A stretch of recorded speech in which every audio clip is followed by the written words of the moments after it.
Hi everyone, welcome back to my channel. আজ আমি তোমাদের সাথে শেয়ার করব নিরামিষ পদ্ধতিতে তৈরি করা নতুন আলুর দম।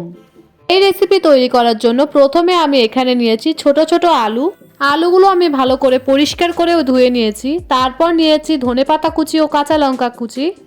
এরপর নিয়েছি টমেটো বাটা। এখানে আমি ছোট দুটো টমেটো বেটে নিয়েছি। তারপর নিয়েছি আদা বাটা ও জিরে বাটা। এরপর আমি একটি কড়াই দিয়ে দেবো পরিমাণ মতো সর্ষের তেল। তেলটা গরম হয়ে আসলে তারপর আমি এর মধ্যে দিয়ে দেবো আলুগুলো। তারপর বেশ ভালো করে একবার তেলের সাথে মিক্স করে নেব। এরপর দেব পরিমাণ মতো লবণ। তারপর দেব হলুদ গুঁড়ো। তারপর সব কিছু একবার বেশ ভালো করে মিক্স করে নিলাম। এরপর আলুগুলো ফ্রাই করে নেব 8 মিনিট মতো।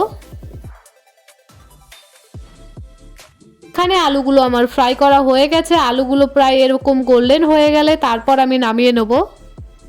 এরপর বাকি তেলে দিয়ে দেবো আমি গোটা জিরে। তারপর দিয়ে দেবো কাঁচা লঙ্কা কুচি। কাঁচা লঙ্কাটা কিছুক্ষণ ভাজা হয়ে আসলে তারপর এর মধ্যে দিয়ে দেবো আমি মশলা। এখানে আমি প্রথমে দিয়েছি আদা বাটা, তারপর দিয়েছি জিরে বাটা। এরপর দেব অল্প মশলা ধোয়া জল। এখানে আমি মশলা 1 চামচ করে ব্যবহার করেছি। মশলাটা ভালো করে মিক্স করে নেওয়ার পরে এরপর আমি এখানে দিয়েছি 1 চামচ লবণ। এরপর দেব পরিমাণ মতো হলুদ গুঁড়ো। তারপর আবারও সব কিছু বেশ ভালো করে মিক্স করে নিলাম। এরপর মশলাটা কষিয়ে নেব 4 মিনিট মতো। মশলাটা আমার এখানে কষানো হয়ে গেছে। তারপর এর মধ্যে দিয়ে দেব টমেটো বাটা।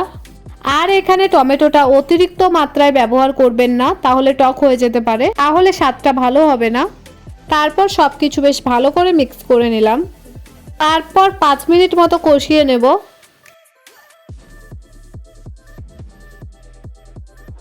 মশলাটা কষানো হয়ে গেলে তারপর আমি এর মধ্যে দিয়ে দেবো 1 চামচ লঙ্কার গুঁড়ো।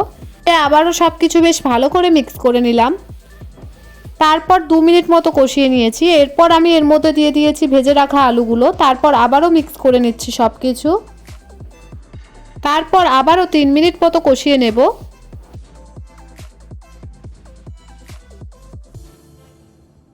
এখানে আমার আলুর সাথে মশলাটা কষানো হয়ে গেছে। এরপর এর মধ্যে দিয়ে দেবো পরিমাণ মতো জল সিদ্ধ করার জন্য।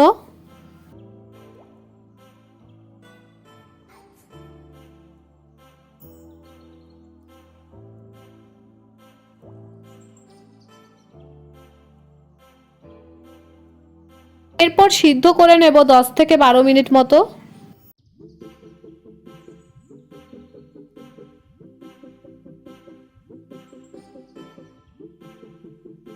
এখানে আমার রেসিপিটা তৈরি হয়ে গেছে।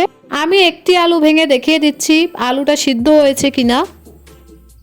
এরপর এর মধ্যে দিয়ে দেবো ধনেপাতা কুচি। তারপর সব কিছু বেশ ভালো করে একবার মিক্স করে নিলাম।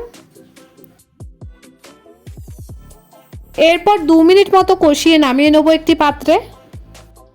এই রেসিপি তোমরা ভাত, রুটি ও রাইস দিয়ে খেতে পারো। যদি আমার এই ভিডিও ভালো লাগে তবে লাইক, কমেন্ট, শেয়ার, সাবস্ক্রাইব করবেন।